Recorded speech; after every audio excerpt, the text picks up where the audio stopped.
नमस्कार, आप देख रहे हैं युग चरण और मैं हूं आपके साथ खुशबू सिंह। आइए नजर डालते हैं देश और विदेश से जुड़ी कुछ बड़ी खबरों पर। टीएमसी नेता महुआ मोइत्रा की मुश्किलें कम होने का नाम नहीं ले रही है।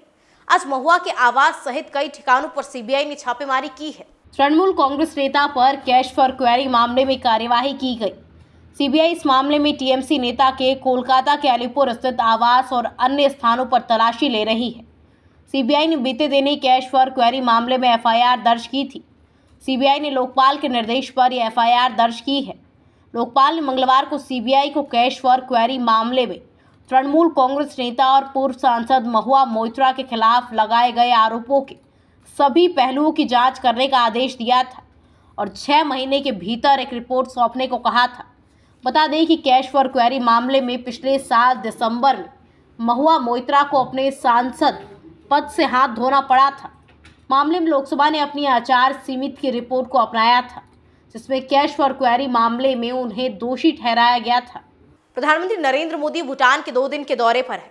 शुक्रवार को भूटान के राजा जिग्मे वांगचुक ने प्रधानमंत्री को वहां के सर्वोच्च ऑर्डर ऑफ ड्रोंग ग्याल्पो अवार्ड से सम्मानित किया। मोदी ने कहा कि वो इस सम्मान को 140 करोड़ भारतीयों को समर्पित करते हैं। साथ ही मोदी ने ये भी कहा कि आज एक भारतीय होने के नाते ये मेरे जीवन का बहुत बड़ा दिन है। आपने मुझे भूटान के सर्वोच्च राष्ट्रीय पुरस्कार से सम्मानित किया है। हर पुरस्कार अपने आप में विशेष होता है, लेकिन जब किसी अन्य देश से पुरस्कार मिलता है तो ये महसूस होता है कि हम दोनों देश सही दिशा में आगे बढ़ रहे हैं। इससे पहले वो राजधानी थिम्पू के ताशिचो दजोंग पैलेस पहुंचे। यहाँ उनका औपचारिक स्वागत हुआ।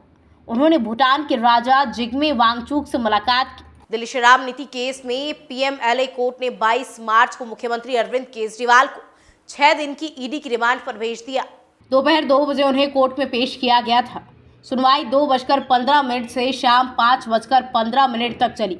केजरीवाल को 21 मार्च को सीएम हाउस से गिरफ्तार किया गया था। अरविंद केजरीवाल की पत्नी सुनीता ने वीडियो मैसेज में केजरीवाल का संदेश पढ़कर सुनाया। इस संदेश में केजरीवाल ने कहा कि अब तक मैंने बहुत संघर्ष किया है, आगे भी मेरी जिंदगी में बड़े संघर्ष लिखे हैं, इसलिए जेल जाने से मुझे अचंभव नहीं हुआ।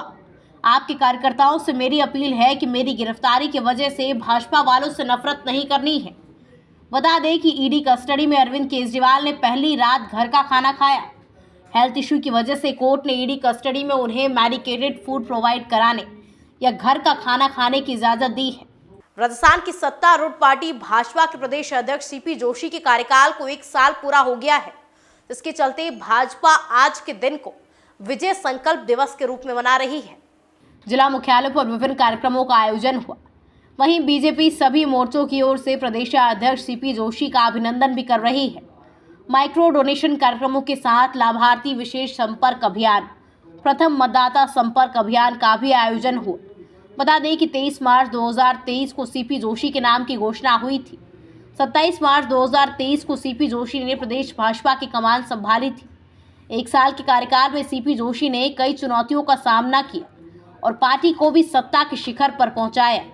जोशी ने प्रदेश भर में संगठन को नई दिशा देने का काम किया। सीपी जोशी के नेतृत्व में बीजेपी ने परिवर्तन यात्रा निकालकर पार्टी के पक्ष में एक माहौल पैदा किया। वहीं प्रचार की रणनीति और आला नेताओं की सभाओं, चुनावी प्रबंधन में कौशल रणनीति के साथ कांग्रेस को चुनौती दी, जिसके लिए पार्टी आलाकमान पीएम मोदी ने भी जोशी की प्रशंसा की है। एयर इंडिया पर director general of civil aviation ने 80 लाख रुपए का जुर्माना लगाया है। ये जुर्माना फ्लाइट ड्यूटी टाइम लिमिटेशंस और फ्लाइट मैनेजमेंट सिस्टम से संबंधित नियमों के उल्लंघन के लिए लगाया गया है। डीजीसीए ने हाई लेवल की सेफ्टी सुनिश्चित करने के लिए एफडीटीएल और एफएमएस नियमों के अनुपालन को लेकर जनवरी महीने में एयर इंडिया का स्पॉट ऑडिट किया था। ऑडिट के दौरान डीजीसीए ने पाया कि कंपनी ने नियमों का उल्लंघन करते हुए उड़ानें संचालित की। साथ ही डीजीसीए ने कहा कि रिपोर्टों और साक्ष्यों के विश्लेषण से पता चला है कि एयर इंडिया ने कुछ मामलों में 60 साल से अधिक उम्र के दोनों फ्लाइट क्रू के साथ उड़ानें संचालित की थी, जो एयरक्राफ्ट रूल्स 1937 के नियम 28A के उपनियम 2 का उल्लंघन है। ऐसी तमाम खबरों को देखने के लिए बने रहिए हमारे साथ युग चरण पर। तब तक के लिए नमस्कार।